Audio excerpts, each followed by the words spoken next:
Habang tumayo ang mayamang lalaki mula sa hapagkainan, may tinig na narinig, "Sir!" Paglingon niya, nakita niya ang isang dalagang naka-delivery uniform. Mahina nitong tanong, "Pwede ko po bang kainin ang mga natira ninyong pagkain?" Napatigil siya sa gulat. "Itong natira?" tanong niya. Bahagyan itong ibinaba ang tingin at mahina ang sagot, "Opo." Sandaling katahimikan ang bumalot. Pagkaraan, malumanay siyang nagsalita. "Baka hindi pumayag ang staff dito. Pero halika, sabayan mo na lang akong kumain."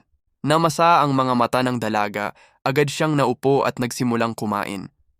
Tahimik na pinagmasdan siya ng lalaki, saka mahina nitong tinanong, "Mukha kang may pinag-aralan, bakit ganito ang sitwasyon mo?" Ibinaba ng dalaga ang tinidor, huminga ng malalim at ibinaba ang tingin.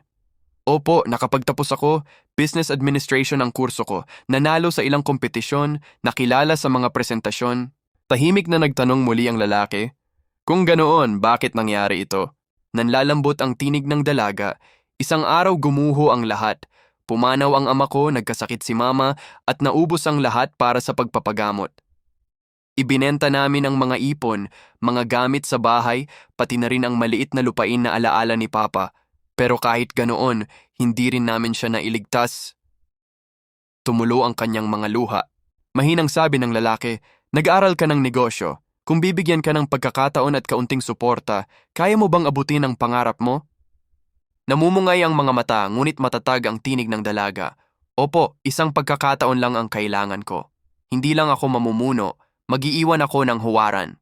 Dahan-dahang inilabas ng lalaki ang kanyang pitaka, kumuha ng malaking halaga at iniabot sa kanya.